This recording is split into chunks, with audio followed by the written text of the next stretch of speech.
Good afternoon and welcome to this ceremony for conferring of degrees in the faculties of Society and Design and Law.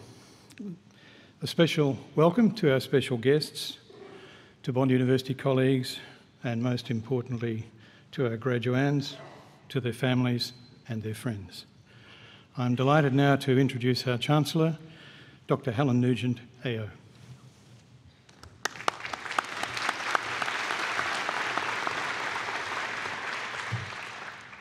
Ladies and gentlemen, graduates, it gives me enormous pleasure to welcome you to this afternoon's graduation ceremony. I acknowledge the traditional owners of the land on which we meet, and I pay my respect to their elders, both past and present. I would also like to acknowledge the presence of the Queensland Minister for Education, the Honourable John Paul Langbrook, and the member for McPherson, Karen Andrews, and her husband, Dr. Chris Andrews, who are in the audience this afternoon. Graduates, today closes one chapter in life's journey. At the same time, a fresh new chapter is about to be written as you embark on the attainment of your dreams. We feel honoured to have been a part of your history during your time here, and we really look forward, unfortunately from the sidelines, as you achieve your goals and dreams. It's truly inspiring to hear stories of your achievements while here at Bond. Each of you has your story. Each of you has your journey. And I'd like to just take a few minutes to share just a couple that demonstrate your success. A team of journalism students won the Sally A. White Prize for Investigative Journalism. This is the first time that a Bond team has won this award, which attracts entries from universities all over Australia. Bond's Faculty of Law continues, we're really, really proud of you, to rank #1 for overall student satisfaction. In addition to taking out the top ranking overall, Bond Law outperformed the other Australian universities to take the #1 spot for study experience, career support and student wellbeing, the #2 spot for campus life and #3 for quality of teaching. And you continue to go from strength to strength with those wonderful worldwide mooting championships. All of you have an exciting future ahead, and we really look forward to hearing of your successes in the coming years. On behalf of the Council and the staff of Bond University, congratulations on your graduation. Ladies and gentlemen, I am delighted to introduce this afternoon's occasional speaker, Mr. Rod Sims. Mr. Sims has been Chairman of the Australian Competition and Consumer Commission since August 2011. We read about him daily in the newspaper. He holds a Bachelor of Commerce degree with first-class honours from the University of Melbourne and a Master's degree in Economics from the Australian National University. Rod has extensive business and public sector experience. Immediately prior to his appointment to the ACCC, he was Chairman of the Independent Pricing and Regulatory Tribunal of New South Wales, or IPART as it's generally known, Commissioner on the National Competition Council, Chairman of Infraco Asia, Director of Ingeus Limited, and a member of the Research and Policy Council of the Committee for Economic Development for Australia, or CEDA as it's more commonly known. Rod was also a Director of Port Jackson Partners Limited, one of Australia's leading corporate advisory firms, where he advised the CEOs and boards of some of Australia's top 50 companies on commercial corporate strategy over many years. He is also Chairman of the New South Wales Infrastructure Corporation and the State Rail Authority, and has been a Director on a number of private sector companies.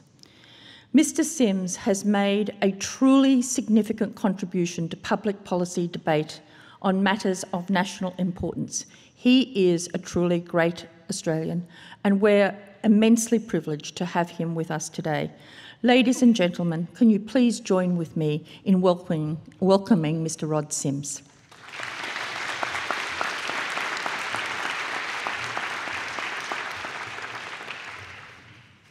Thank you, Chancellor, for that amazing introduction. I'm really honoured to be here with you today to deliver this occasional address at your graduation ceremony. I'm particularly pleased to be doing so at Bond University, Australia's only private university, and as you walk around the grounds, what a great tribute to private endeavour it is. You, your family and friends should be extremely proud today. This day marks your great achievement and endeavour, and is an important foundation of your life's future achievement and happiness. This afternoon, I'd like to draw on my own career and, rather ambitiously, seek to provide some helpful advice to you as you begin yours. I've had a career with many career paths. My first position saw me single-handedly trying to solve world poverty as a young development economist, initially in Papua New Guinea and then using London as a base to work in around 15 countries. I had a great time helping developing countries negotiate agreements with multinational companies and the International Monetary Fund, helping draft constitutions and legislation, and work for the United Nations on the Law of the Sea Treaty. I then returned to Australia to work in the Australian Public Service. Before I left the Public Service, I was the Deputy Secretary in the Department of Prime Minister and Cabinet, in charge of economic, industry and social policy. On a couple of occasions over the summer holidays, I was acting secretary or acting head of the public service, desperately hoping that little of consequence would happen while I was in charge. Around 20 years ago, I left the public service to work in the private sector with roles ranging from corporate strategy advisor to company board director.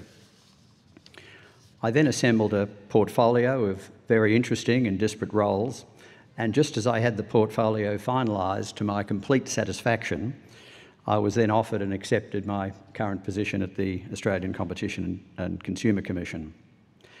You will have gathered from all that I'm somewhat easily bored with a fairly short attention span. Drawing on this background, my primary advice to you as you seek a career in specific positions is to only do what you enjoy and believe in, and never be afraid to change positions to keep searching for this. Many years ago, I read an article titled, "You are not in business to make money." This was a rather catchy title and it caught my interest because it seemed a contradiction. Indeed, the ACCC's job is premised on the fact that the main goal of businesses is to make money, and our role is to ensure they do so within boundaries that ensure they don't, for example, form cartels, misuse their market power, or mislead, deceive consumers in their advertising. This contradiction was soon resolved. The article's key message was that to succeed in business, that those who succeed in business will do so because they have a passion for and bring a dedication to what they do. Those whose goal is simply to make money with no real connection to their business will not do it well and will be less likely to be successful. Indeed, I believe there's a virtuous circle. Do what you enjoy and believe in, and you will do it well because you're doing what you want to do. In my experience, the happiest people, those with strong relationships and good connection to family and friends, have a passion for what they do. This passion means they work hard and with imagination, and they bring their satisfaction and enjoyment to those around them. The reverse applies to those clearly dissatisfied with their employment. Let me be clear on one point. I'm not talking about a successful career in terms of either aiming for or achieving the most senior positions. The most satisfied and fulfilled people I find are those that enjoy what they do at all levels. There is simply no point doing a more senior job that you don't enjoy.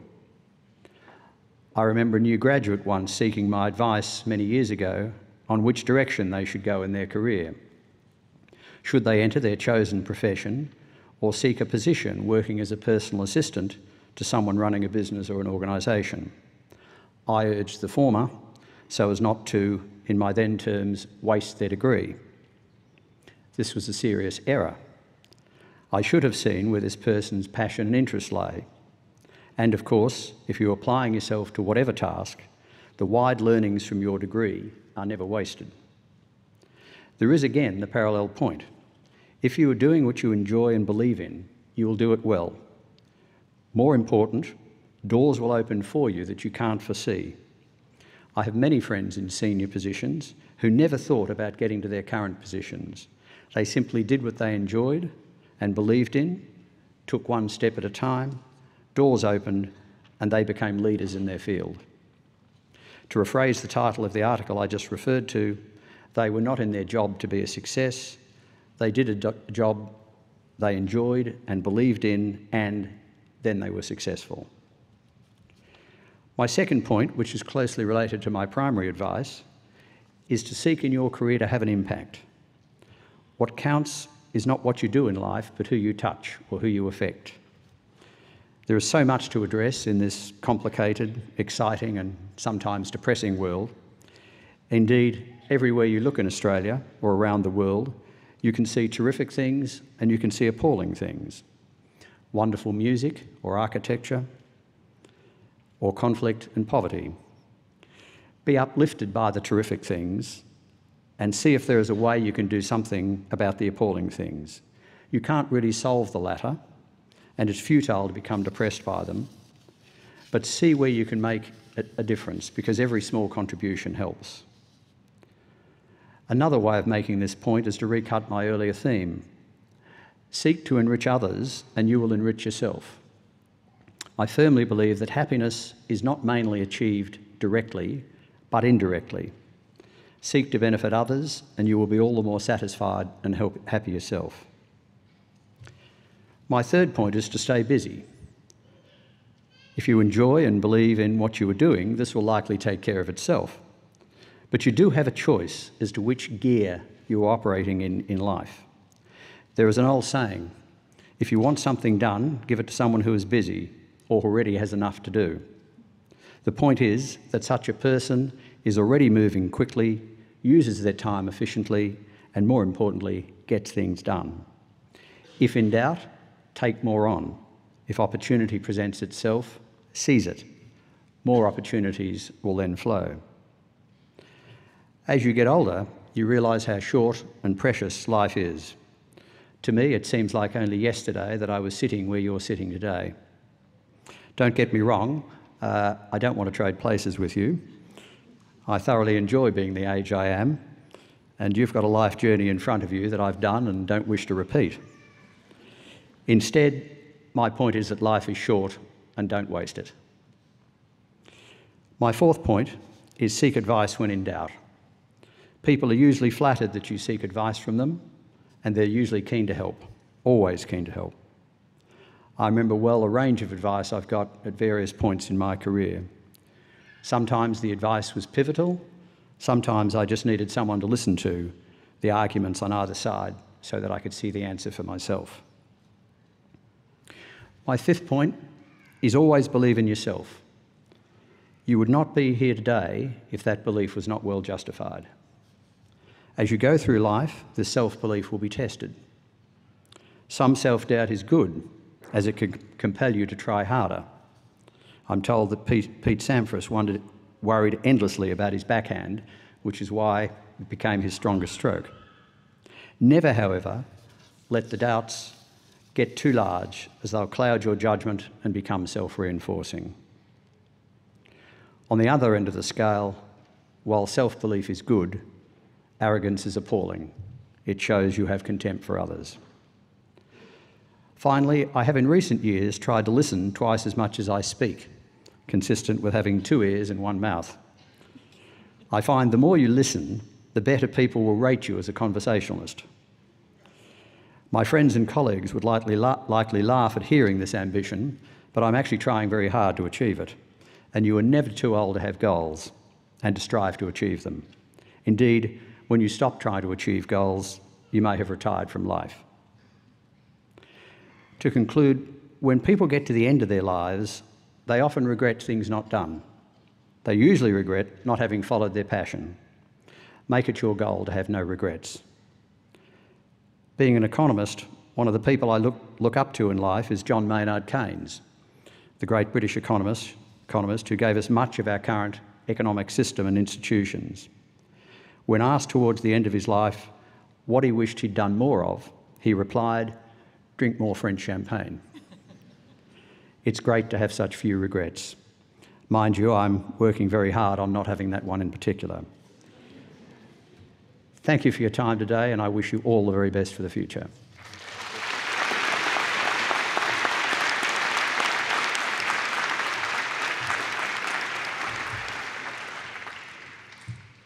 Rod, thank you for that inspiring address. And what you've heard is what you see with Rod. Rod has lived by the values that he has outlined today, which I've been fortunate to see, not his entire life, but certainly for a very long period. He is an individual most rare. He is easily bored. I can attest to that. He does live life with passion. He does enjoy French champagne. He hasn't wasted one zot of his life. He does seek advice. Even over lunch today, he was seeking advice, and he gets it, unfortunately, I suspect, too freely at times, but he does listen. And Rod, I think your friends will absolutely believe that you listen. I certainly do. I count it a great privilege to count you amongst our friends. We have been inspired by what we have heard today, and I know that our graduates will take this into their future and try to live by the values that you have articulated. Ladies and gentlemen, could you please join me in thanking Mr. Sims for the most wonderful address.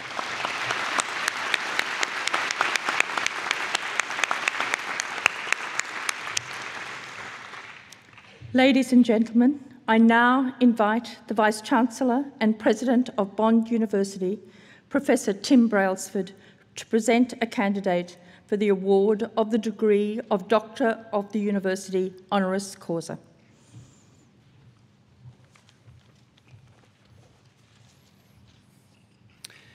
Chancellor, I present to you a candidate for the award of the degree of Doctor of the University honoris causa. Mr. Alan Chan. Mr. Alan Chan has had an outstanding career, and he is a man who has transformed himself many times over. He began his career as a bilingual broadcaster in Hong Kong.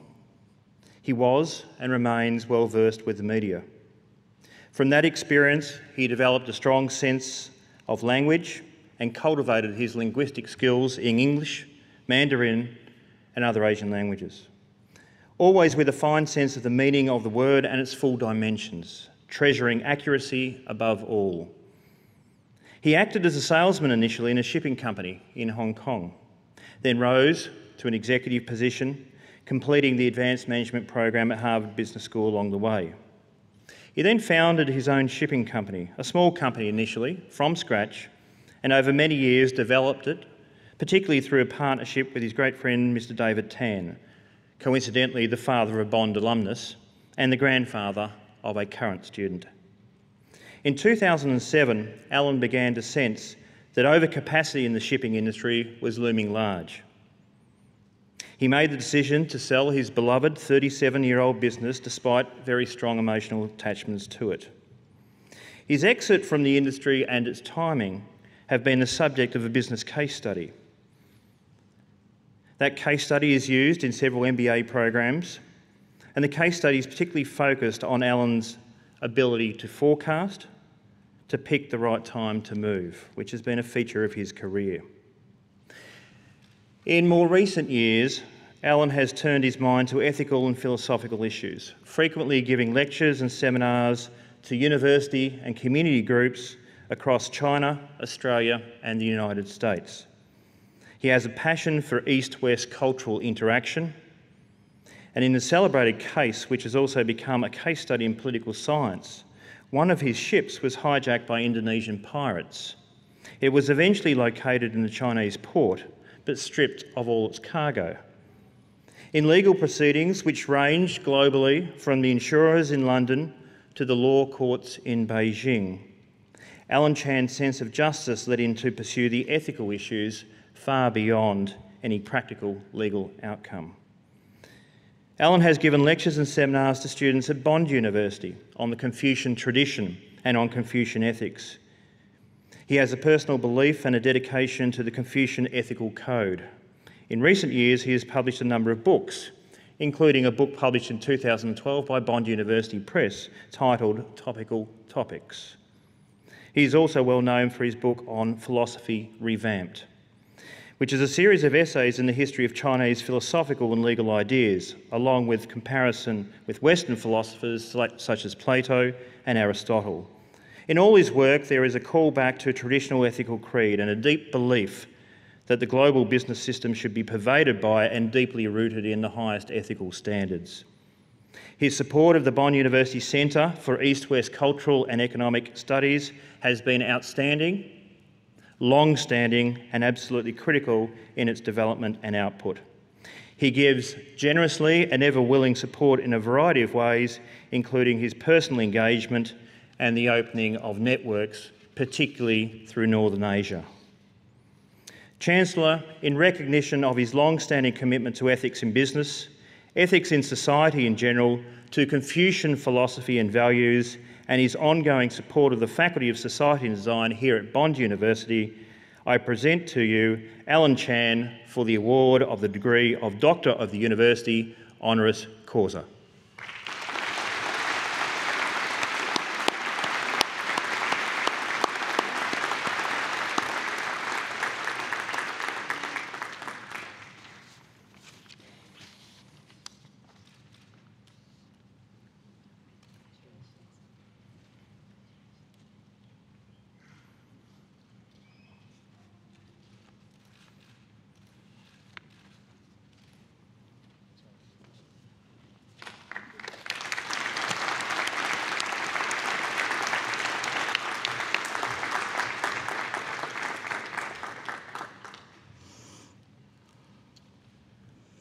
Will all candidates for degrees please stand?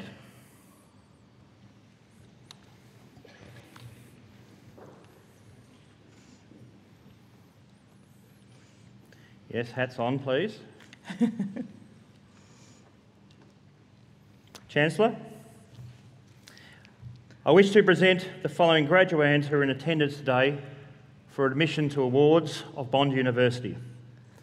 From the Faculty of Law, 80 graduands.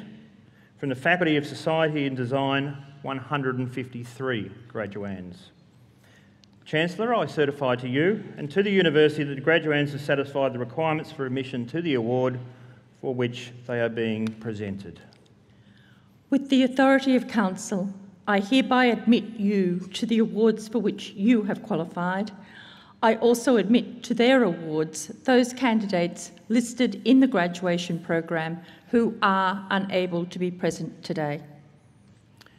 Ladies and gentlemen, with the greatest of subtlety and the traditions of academe, that was the moment of graduation.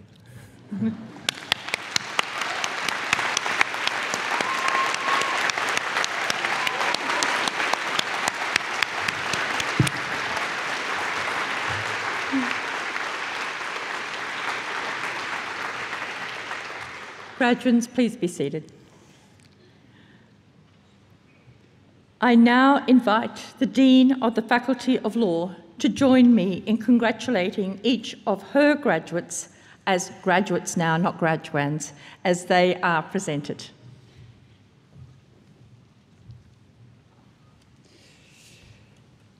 Chancellor, I present graduates from the Faculty of Law. For the degree of Bachelor of Laws, Nicholas Philip Andrews.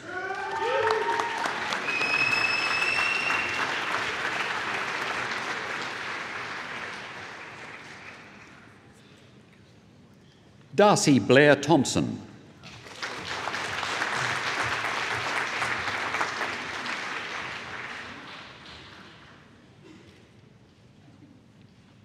Liam Cannon.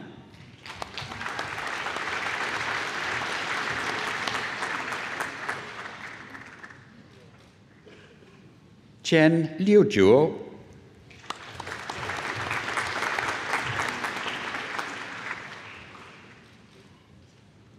Cruz Anton Folmley,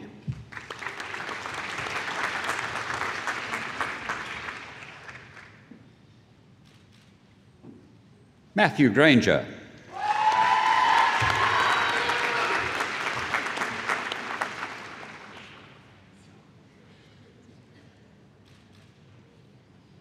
Deanne Sue Gregg,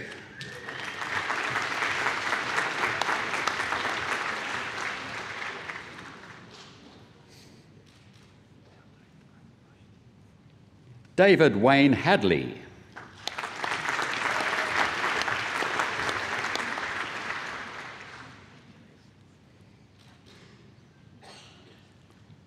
Dylan Hans,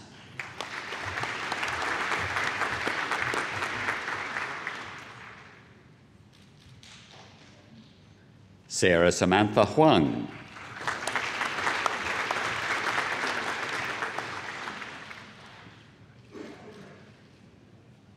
Sheridan Johnson,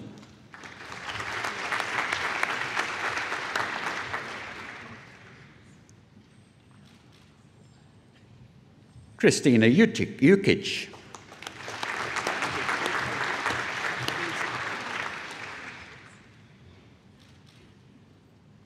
Sean Colo,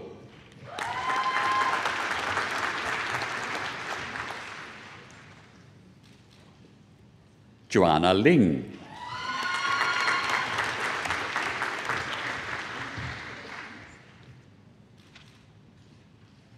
Fiona Livingston Clark,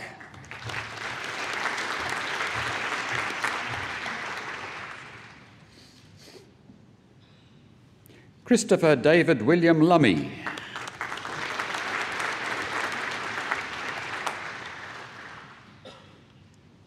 Benjamin Nicholas Nade,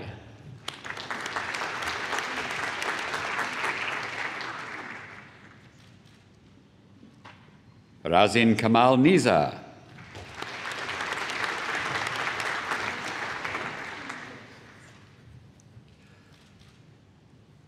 Anna Louise Peterson,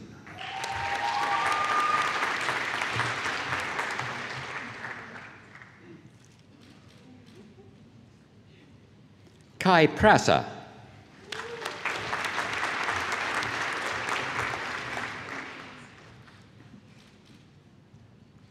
Talia Puck,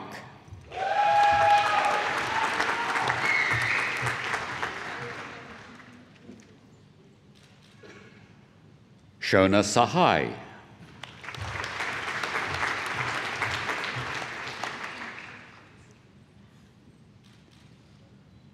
Timothy Stinchcombe,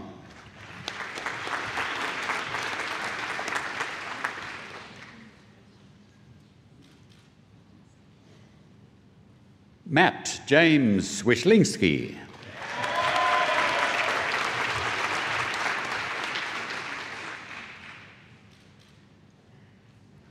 Wong Chun Wei,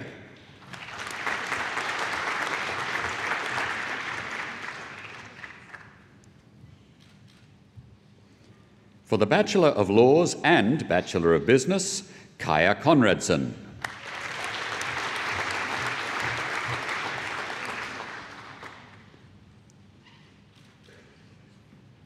and Michael John Malouf.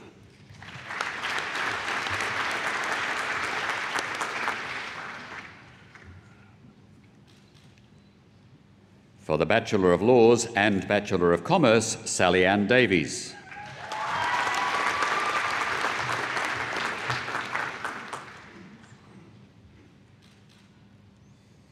Abigail Lee.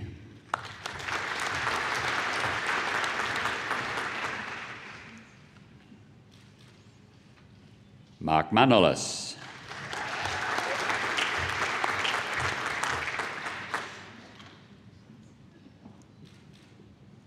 Amanveer Singh Mully.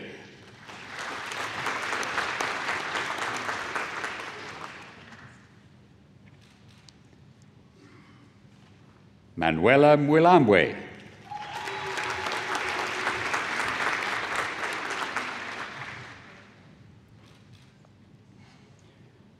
For the Bachelor of Laws and Bachelor of Communications Business, Sophia Grundy.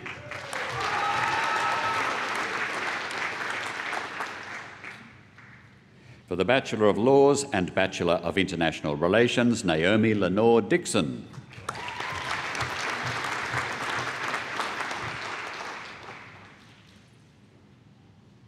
And Rhys Daniel James Larson.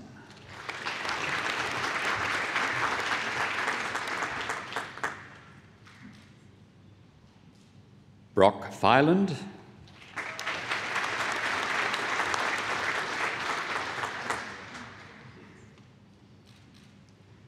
And Alice Rose.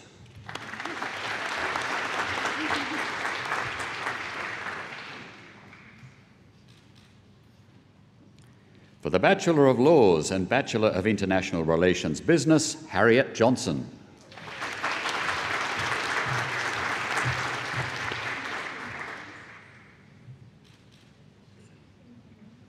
For the Bachelor of Laws and Bachelor of Journalism, Liana Hanley.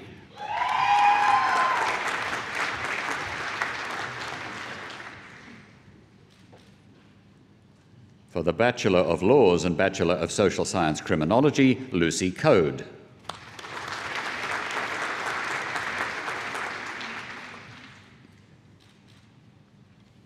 For the Bachelor of Laws and Bachelor of Social Science Psychology, Laura Jean Stocky.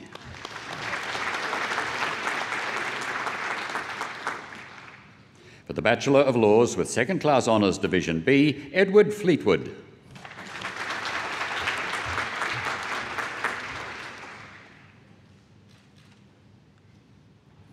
James Andrew Kaika.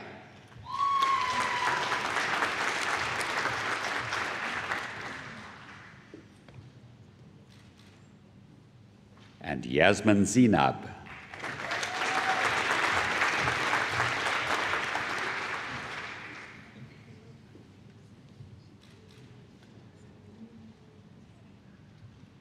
For the Bachelor of Laws with Second Class Honours Division B and Bachelor of Arts, Caitlin Murdoch.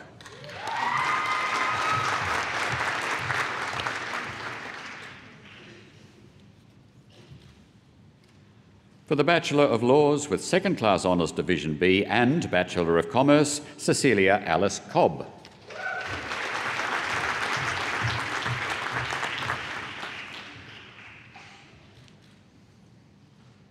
Lauren Michelle Code.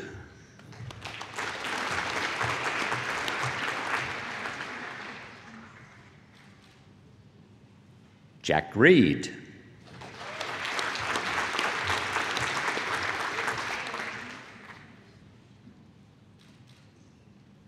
Simone Elizabeth Wilson.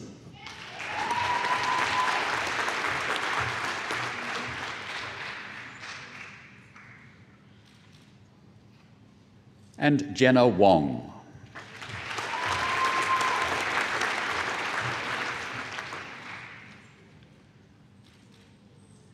For the Bachelor of Laws with Second Class Honours Division B and Bachelor of International Relations Business, Lucy Jean Hopkinson.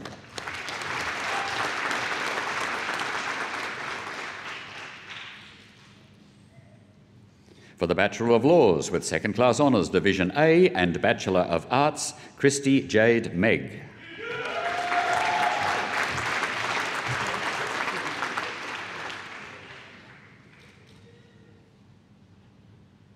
For the Bachelor of Laws with Second Class Honours Division A and Bachelor of Biomedical Science, Megan Patricia Ryan.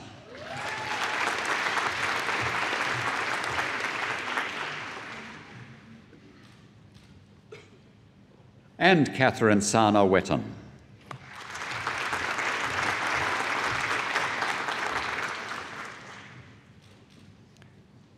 For the Bachelor of Laws with Second Class Honours Division A and Bachelor of Business, Archibald Allen Anderson Marr.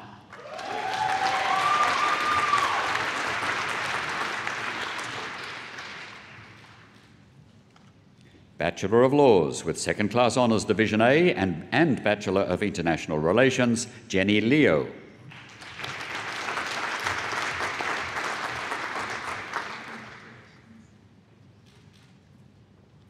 the Bachelor of Laws with First Class Honours, Milena Arsic.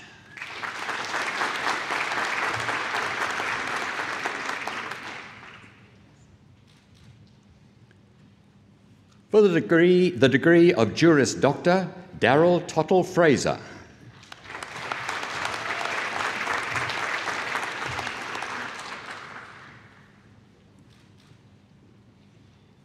Ishvinder Gill.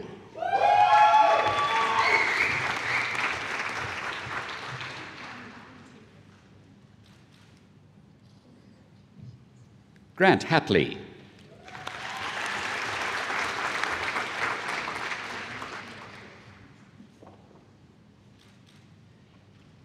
Oliver Peacock.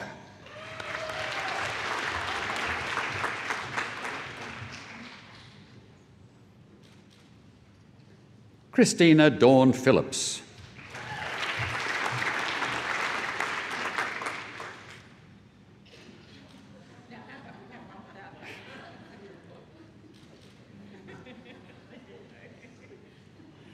Samira Ramani.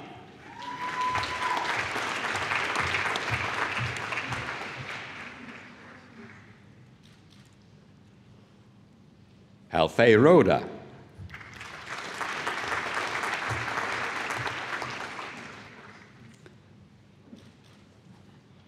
And Jacqueline Shorter.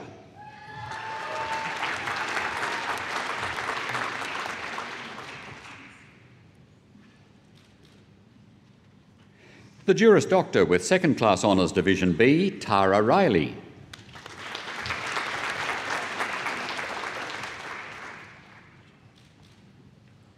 And Liam Sangster.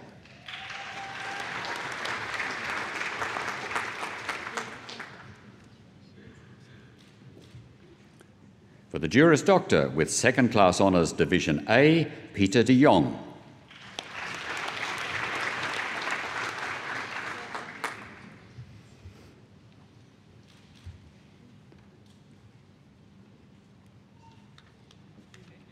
Matthew David Fields.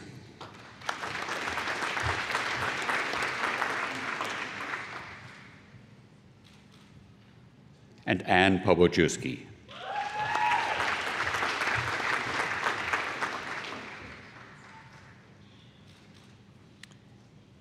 For the Juris Doctor with First Class Honours, Kelly Ann Fraser.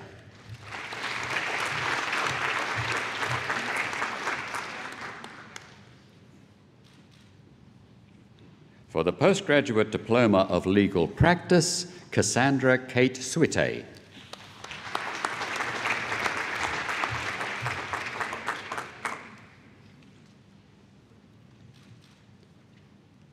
For the Master of Business Law, Shi Chao Ju.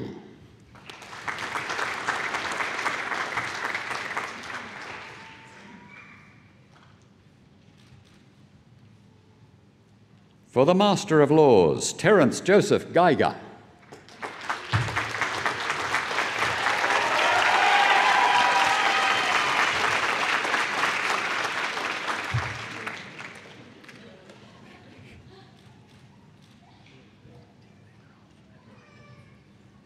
And Ian Rowland Stevens.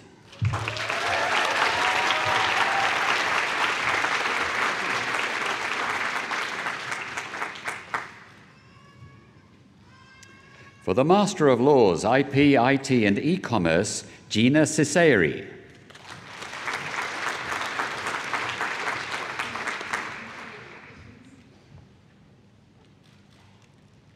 And Sebastian Schwiderson.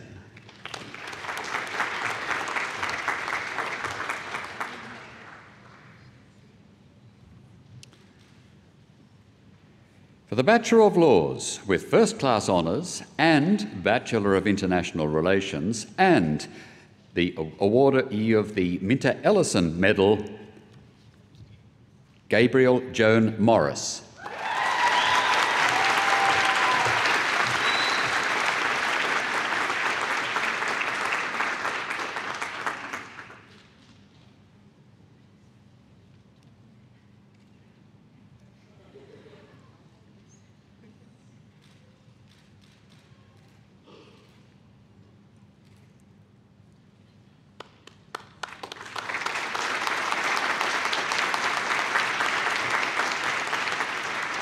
the Bachelor of Laws with first-class honours and Bachelor of Commerce, and winner of the John F. Carney Gold Medal and the 2013 Steve Johnson Memorial Medal, Emily Vale.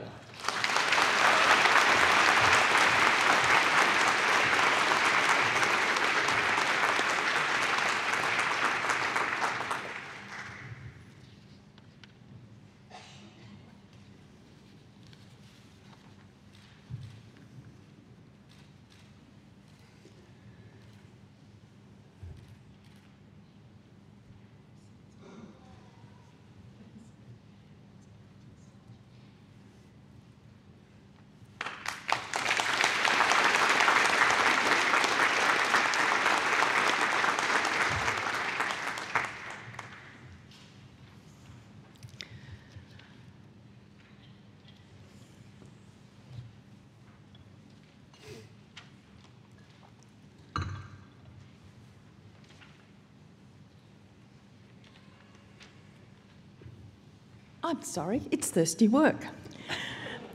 I now invite the Dean of the Faculty of Society and Design to join me in congratulating each of his graduates as they are presented. And I've also just want to mention that yesterday afternoon we opened the new School of Architecture, which lies within the Faculty of Society and Design. And if any of you have the time, I really urge you to go and have a look at this truly magnificent building. We're just thrilled by it. So congratulations to all the graduates. That was a bit ad-lib, but I hope you don't mind. Chancellor, I present graduates from the Faculty of Society and Design for the degree of Bachelor of Arts, Ashley Aquilina.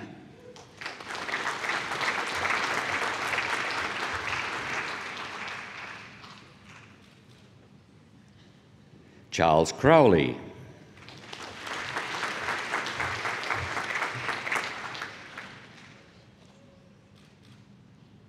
And Madeline Pugin.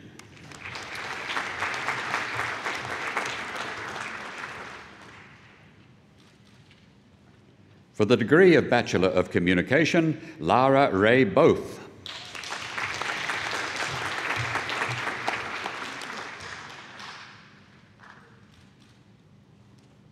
Kate Boladian.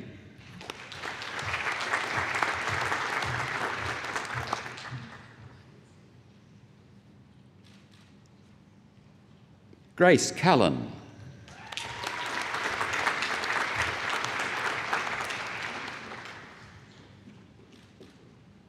Jade de Bont.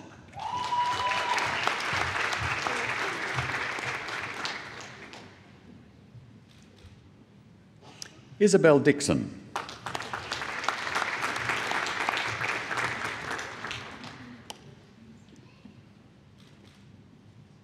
Yan Lin Fan.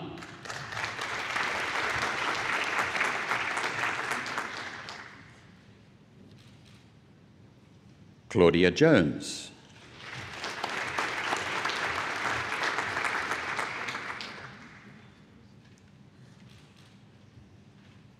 Marie Lamontagne.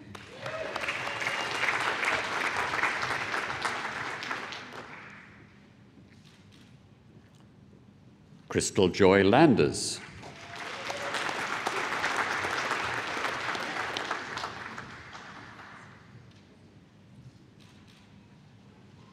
Uma Madden.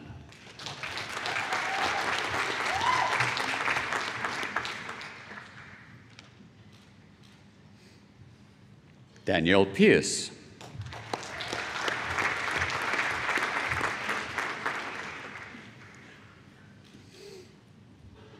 Timothy Andrew Percival.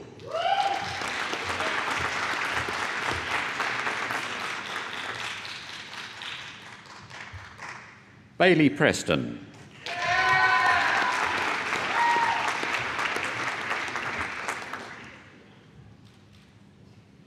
And Margaret Woodbridge.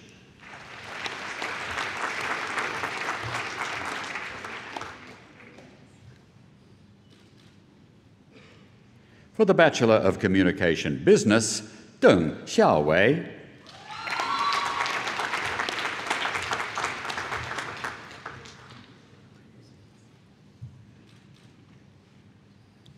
Sarah Irvine.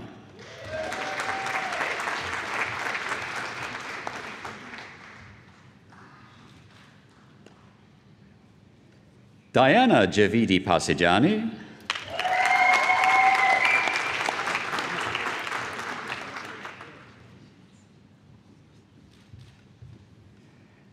And Nina Javidi Pasijani.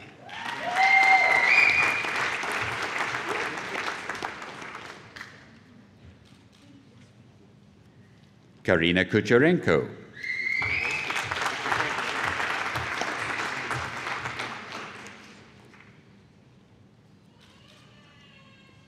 Srivatsan Ravindran.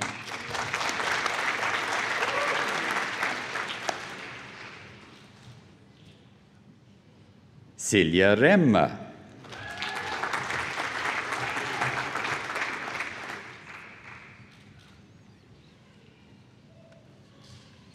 Georgia Kate Simons.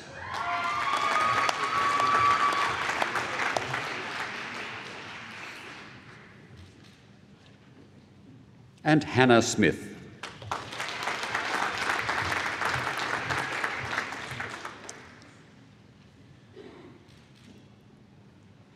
For the Bachelor of Communication Business and Bachelor of Tourism Management, Emma Gowdy.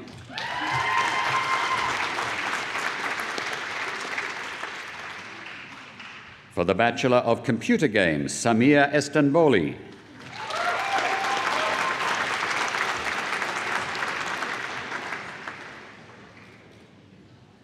For the Bachelor of Counselling, Sarah Irene Grime.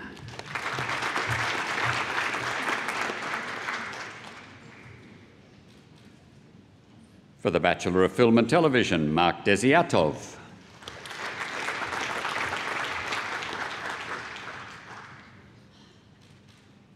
Aidan Gale.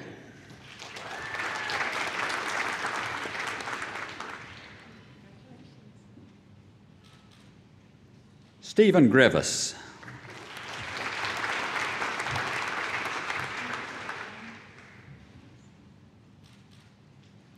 Sophie L. McNamara.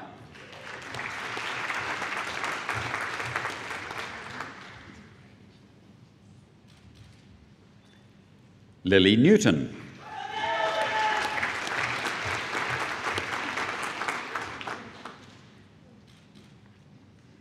Mackenzie Emma Perry.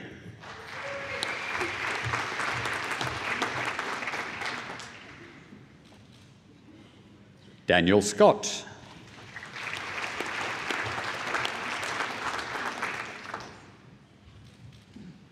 Todd Keith Seckley.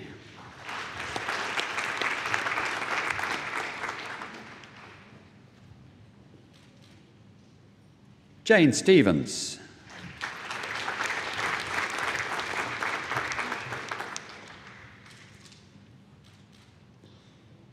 Timothy Wood.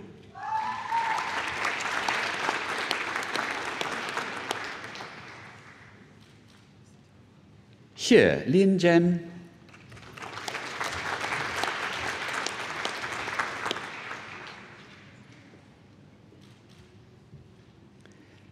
For the Bachelor of International Relations, Claire Argente.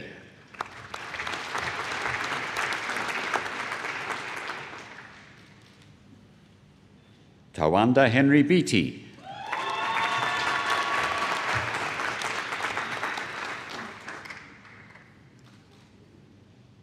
Kelly Collins.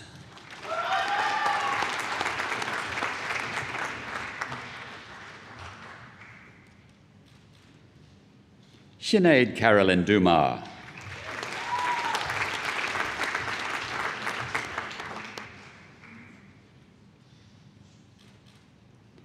And James Anthony Poynton.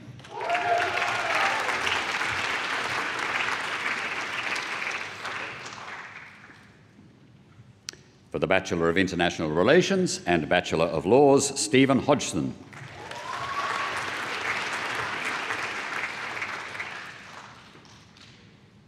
For the Bachelor of International Relations Business, Patrick Moss.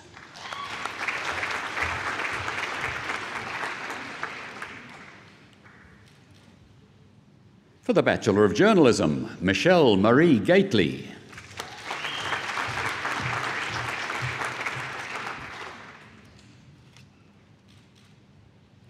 Campbell Gelly.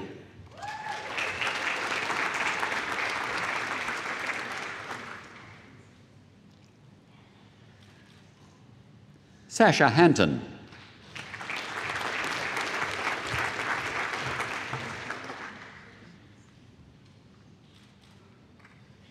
And Natalie Lane.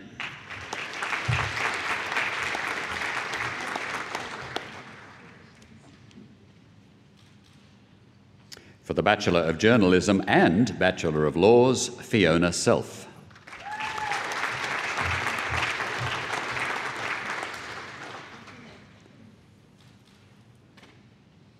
For the Bachelor of Multimedia Design Advertising, Daisy Hughes.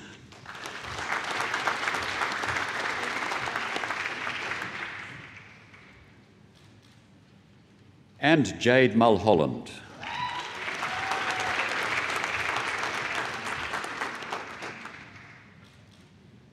For the Bachelor of Multimedia Design Mass Communication, Stuart Todhunter.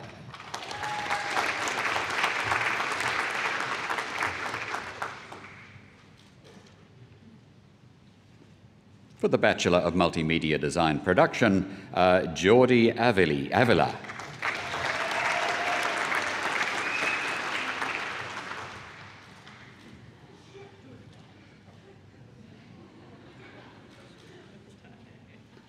For the Bachelor of Social Science, Solange Shanice Casimiro Gill.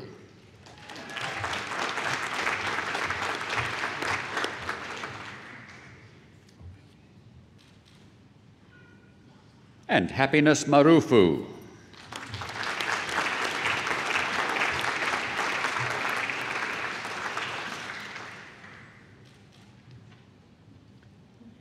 For the Bachelor of Social Science Criminology, Isabel Anders.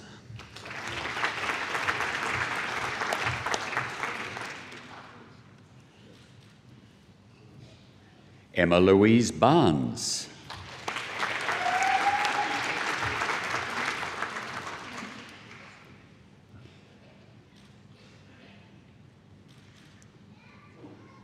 Nicole Broden.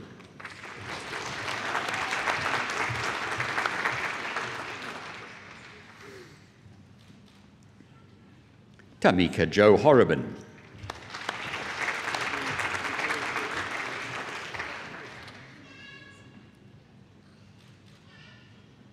Sharon Lee Kent.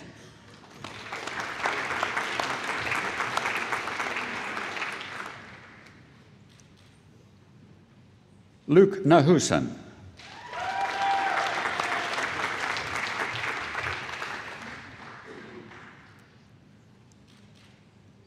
Benjamin Thomas Simpson.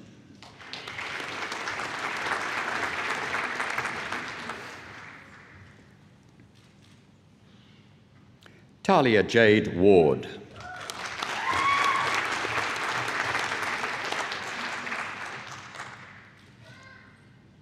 For the Bachelor of Social Science Psychology, Jacqueline Isabella Bojanowski.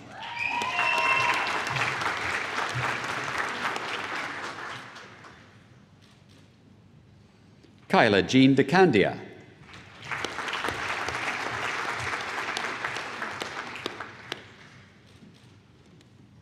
Nicole Reeves.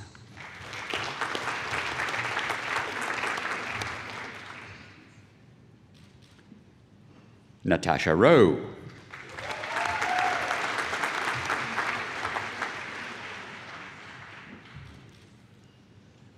Crystal Lee Turner.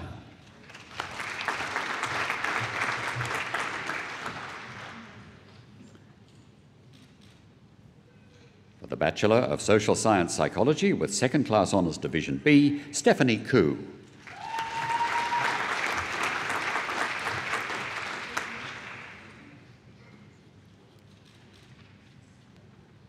Bachelor of Social Sciences Psychology with Second Class Honours Division A, Jessica Anna Maria Carroll.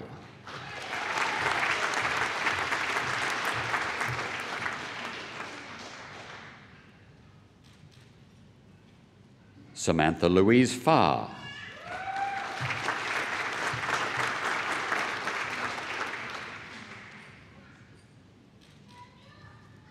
Bridget Jane Kenny.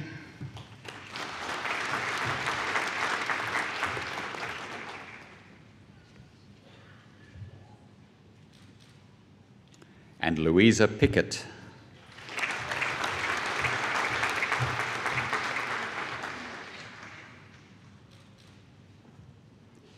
For the Bachelor of Social Science Psychology with First Class Honours, Eleanor Ann Mackay.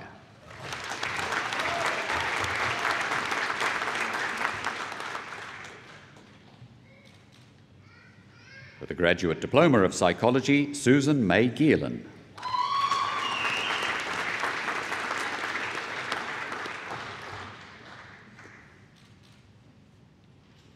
And Marina Redeka.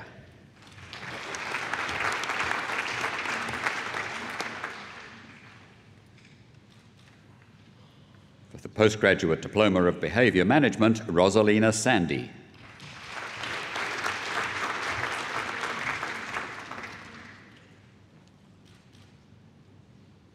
For the Postgraduate Diploma of Counselling, Michelle Foote.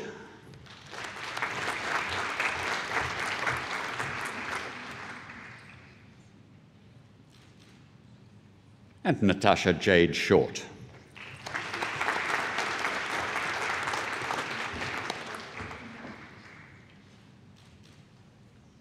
For the Postgraduate Diploma of Psychology, Samantha Marie Cole.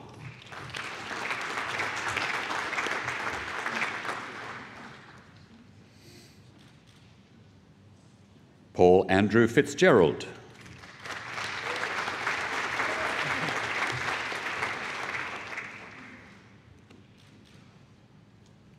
Christopher Haddock.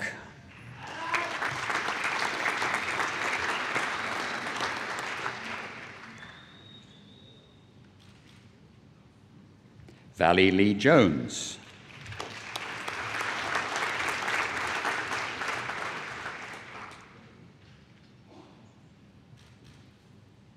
Monica Claire Nixon.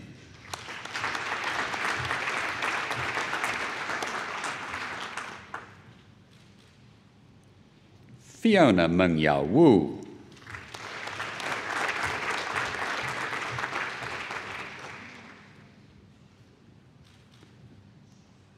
For the Master of Arts by Coursework, Wang Yuting.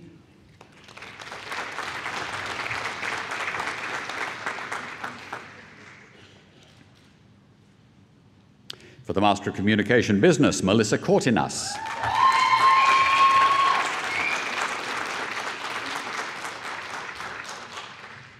For the Master of Communication Corporate Communication, Ri Zhong.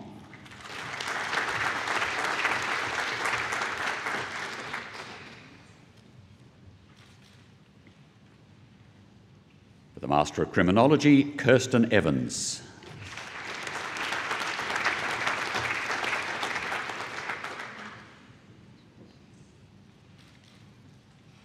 For the Master of International Relations, Paulina Campbell.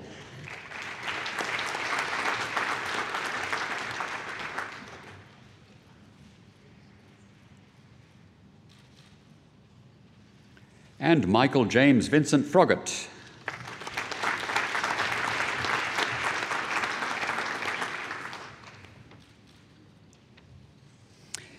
For the Master of International Relations Business, Mitchell Hammer.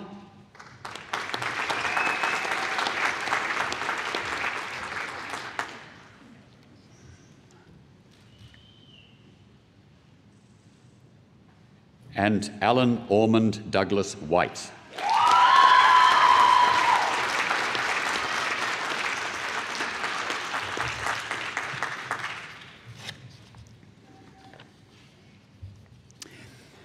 For the Associate Degree in Sustainable Development, Syed Asma Ahmadzada.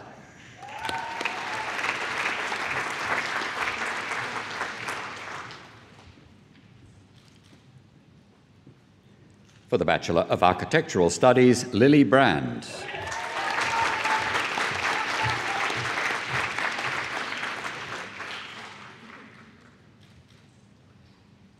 Scott Deppler.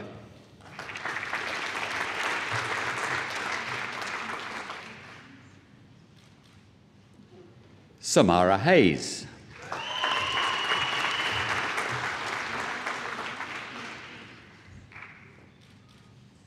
Harrison G. Hume.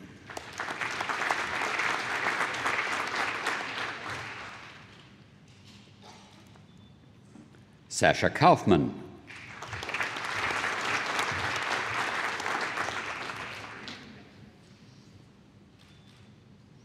Hannah Kidd.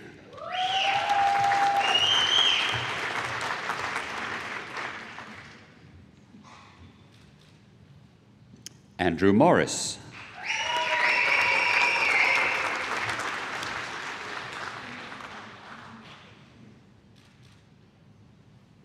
David Charles Plum.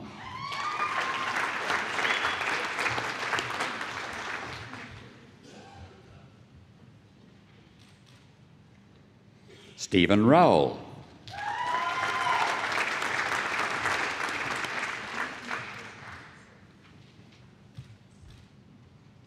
Megan Stewart.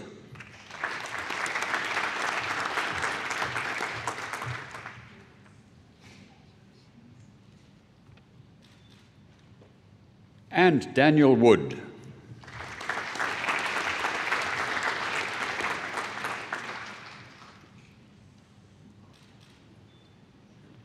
For the Bachelor of Environmental Management, Sustainable Development, Bradley Stacey.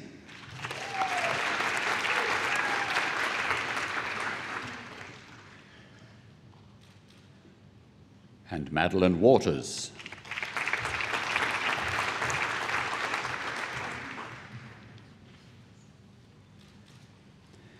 For the Bachelor of Environmental Science, Sustainability Science, Sophie Telfer.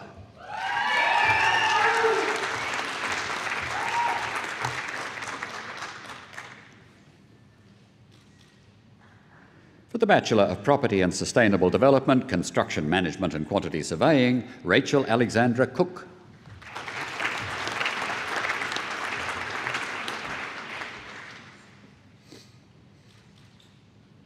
James Cameron Charles Grant.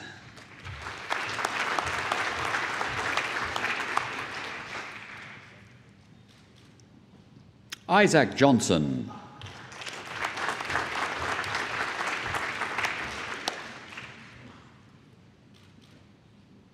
Scott Mullins.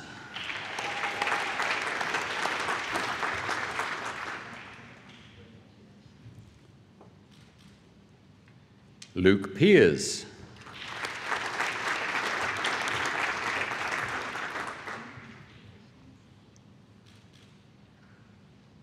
Jing Wang.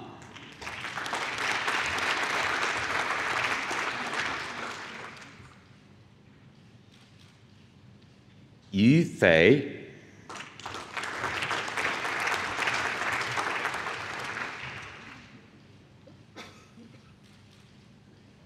For the Bachelor of Property and Sustainable Development, Urban Development and Sustainability, Chase Dennis.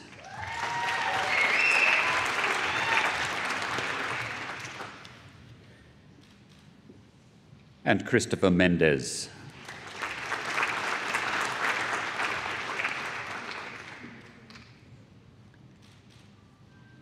For the Bachelor of Property and Sustainable Development Valuation, Jiang Zi.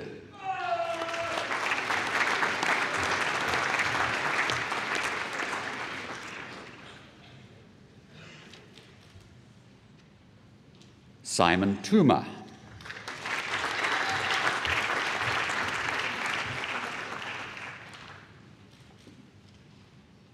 For the Bachelor of Urban Design and Planning, Hannah Louise Julius.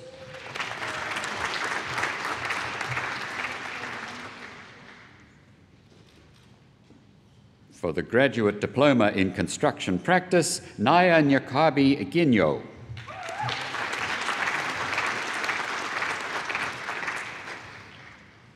For the Master of Building Surveying, James Andrew Dunstan.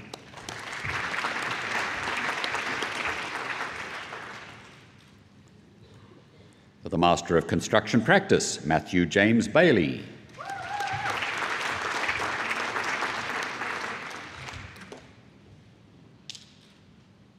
Robert Caruso.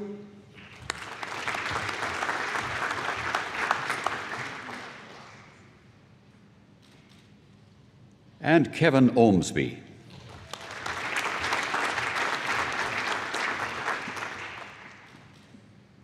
For the Master of Construction Practice Professional, Dairong Deng.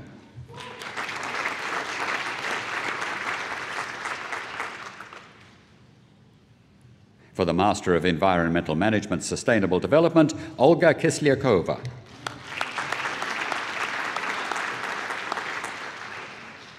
For the Master of Property Valuation, Huang Wan Tim.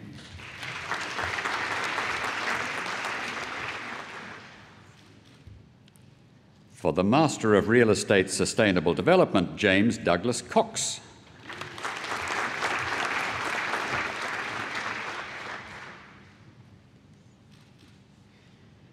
Kim Haig Lawrence.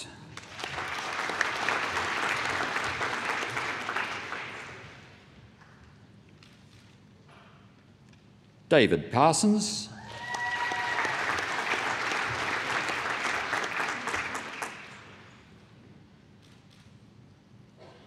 Jolene Rideau.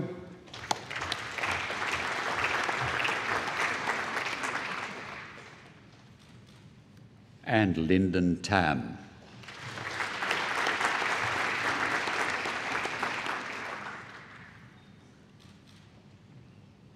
For the Master of Urban Development and Sustainability Professional, Kaushik Krishnamurti.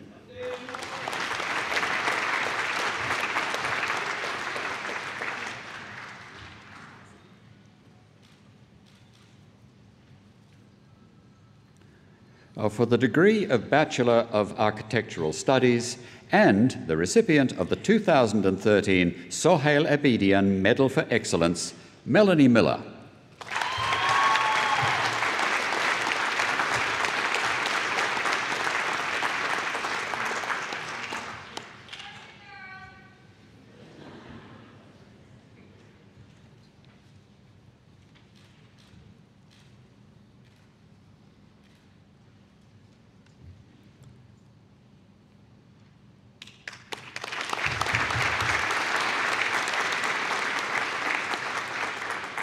Chancellor, I present the graduate who has been selected to give the valedictory address to those graduating this afternoon.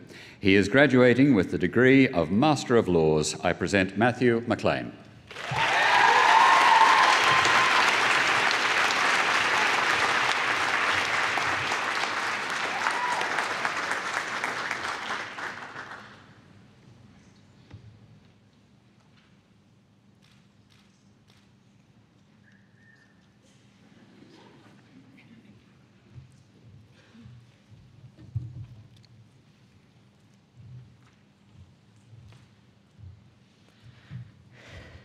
Chancellor, members of staff, our many guests, and of course, my fellow graduates, good afternoon to you all. It's with pride, pleasure and privilege I address you today. I finished my first week at work yesterday, and when I flew back to the Gold Coast from Canberra late last night, purchased an overpriced airline beer, it would be fair to say I struggled thinking about this valedictory. Endings are never easy, and I think the reason I found this so difficult is that it's now time to say goodbye. This university has meant so much to me, and no doubt so much to you. But for those of us graduating today, the sand in the hourglass has run out, and it's time we turn off the proverbial lights. Everybody has a story, and I'd like to share with you a part of mine. My time at Bond did not start with good fortune.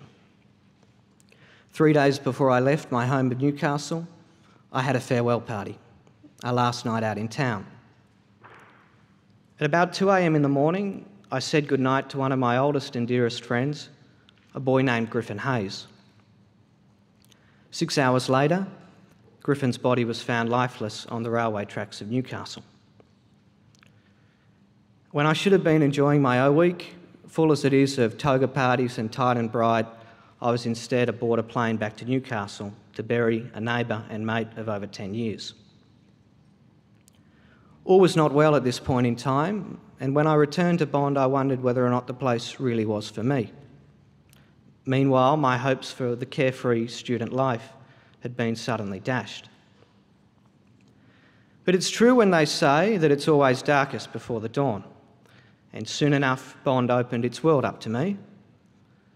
As I embraced this university and all that it has to offer, I found that the unparalleled experience I'd hoped for was just around the corner. It's a cliche to say that our days at university are the best days of our life. But a cliche often becomes one when something said is so very often true. Here we have a new experience each and every day. Your friends become your family. There's so many places to be proud of. It's a community that comes together in good times and in bad. A community not so small as to lack diversity, not so large as to lose its intimacy. In sport, in recreation, in education, an entree to the world. A melting pot of culture, a smorgasbord of diversity.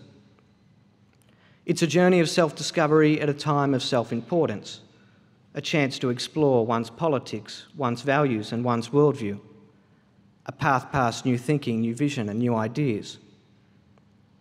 In teaching and learning, in skills and resources, we set our sights high and reach for the stars. Bringing ambition is not just a marketing slogan around here, it's a way of life. Come together, go beyond is more than a catchphrase, it's a lifestyle.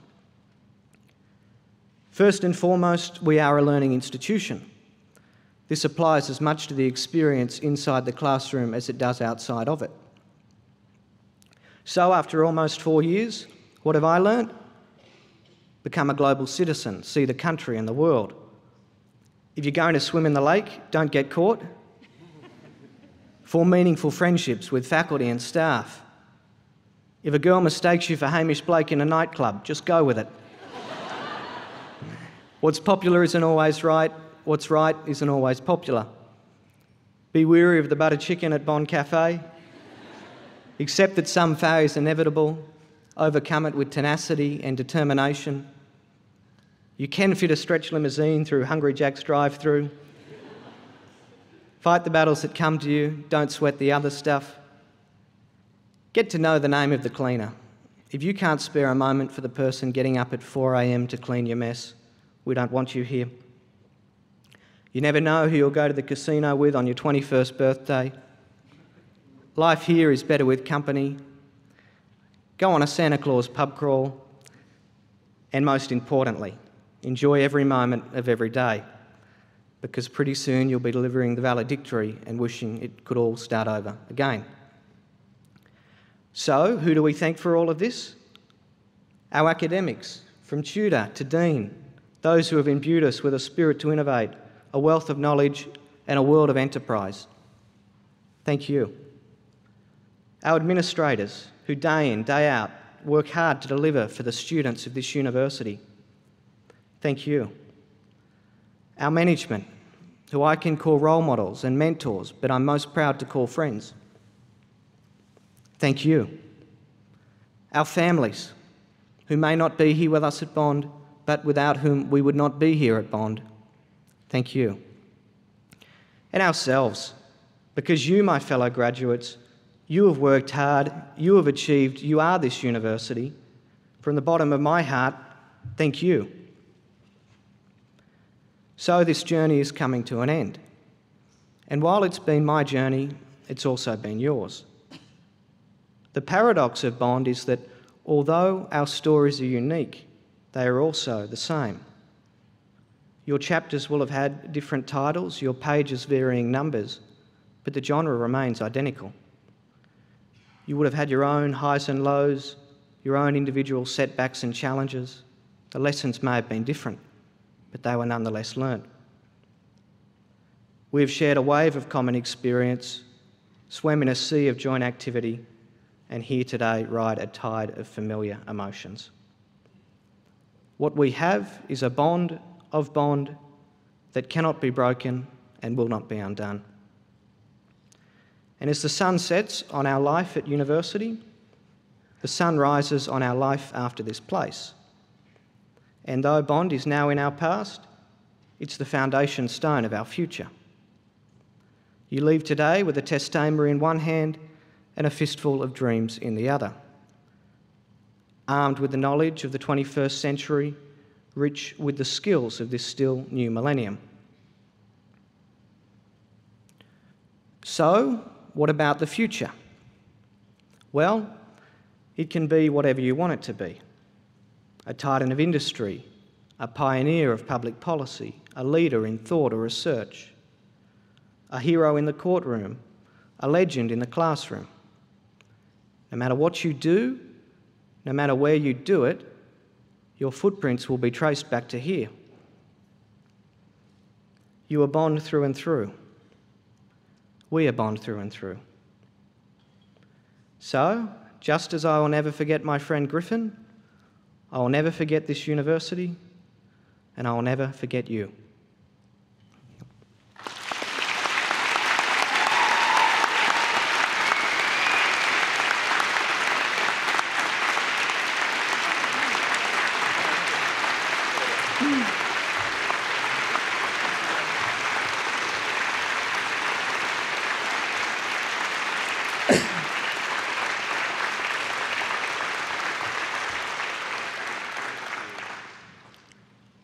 What do you say in response to that, other than simply outstanding? And that is Matt. Matt received a Vice-Chancellor's scholarship to attend Bond University in 2009.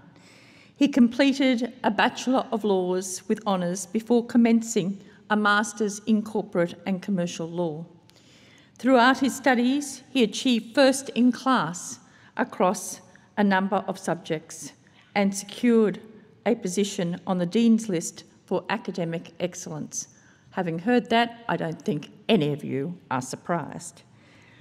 During his time at Bond, he was not only a student of excellence, he was also very heavily involved in campus life. He served consecutive terms on the executive of Bond University Student Association, first as the Vice President Education and later as President. And what a president he was. He drove policy. He drove it with huge communication skills. We've seen that today. And in those positions, he sat on the university's academic senate, as well as more than a dozen of its standing and subcommittees, and still managed to do what he did academically. We have enjoyed every minute of every day, Matt, having you at Bond. You have been an exemplar par excellence for everything that this institution represents. And what we have heard today in the words that you have so nobly and eloquently expressed is unparalleled in my experience as a valedictory address. Ladies and gentlemen, can you join me once again in thanking this truly outstanding bonding?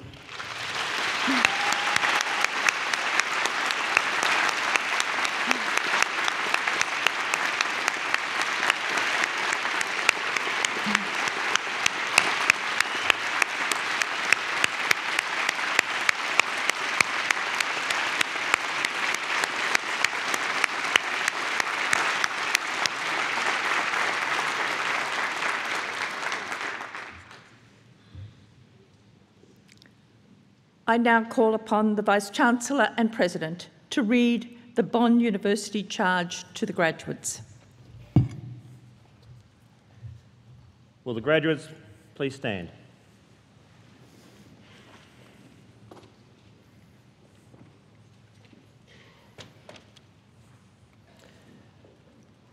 I charge you as graduates of Bond University to demonstrate at all times the highest moral and ethical standards, to apply and to continue to extend your learning to the benefit of society, to strive through your actions to promote the universal worth of all people, to pursue the highest standards in all of your endeavours so that in fulfilling your personal goals and human responsibilities, you add to the standing of your university, and to support and uphold your university's alumni through engagement with the Bond Alumni Organisation and through your personal commitment.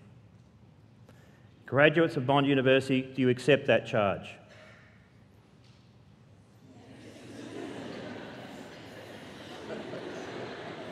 Graduates of Bond University, do you accept that charge? Yes. You may now be seated.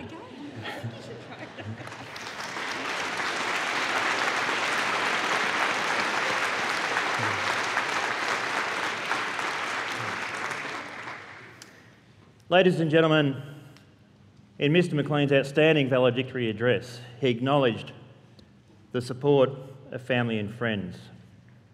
On behalf of the University, I too would like to acknowledge the support of family, friends, supporters, loved ones. We appreciate that the journey that our students have been on has not been easy.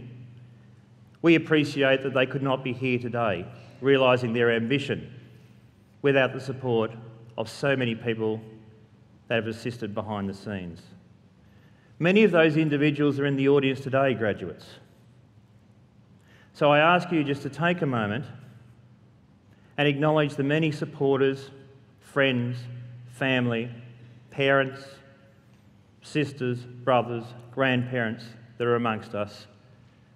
And will you please, by way of applause, acknowledge their support of you.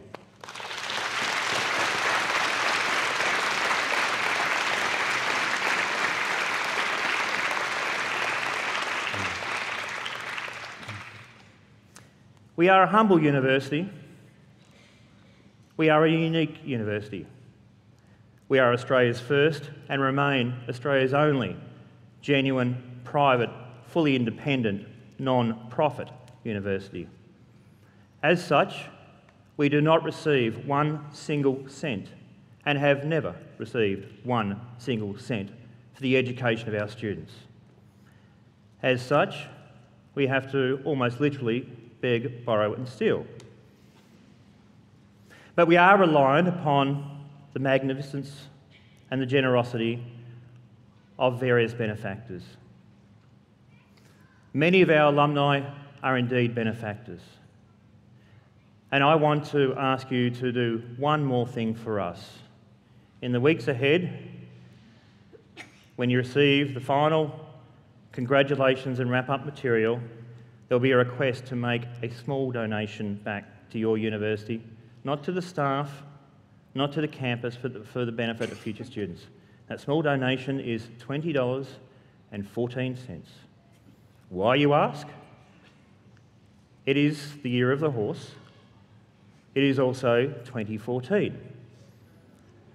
So just a small contribution back is all we ask for the future of this institution.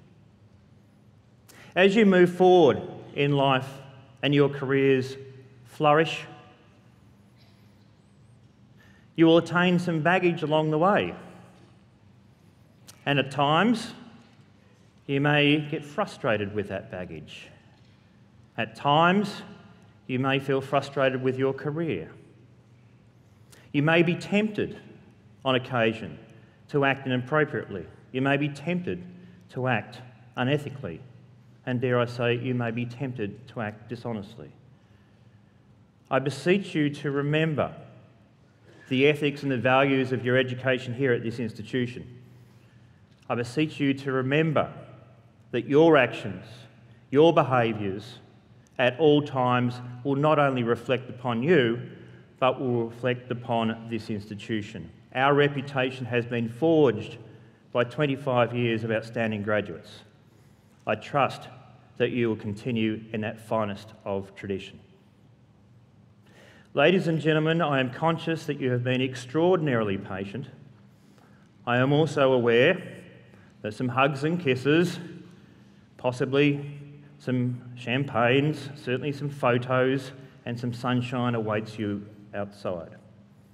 But you have been so patient and you have been so well behaved that I'm going to give you just a small opportunity to misbehave and make a hell of a lot of noise to recognise our graduating class.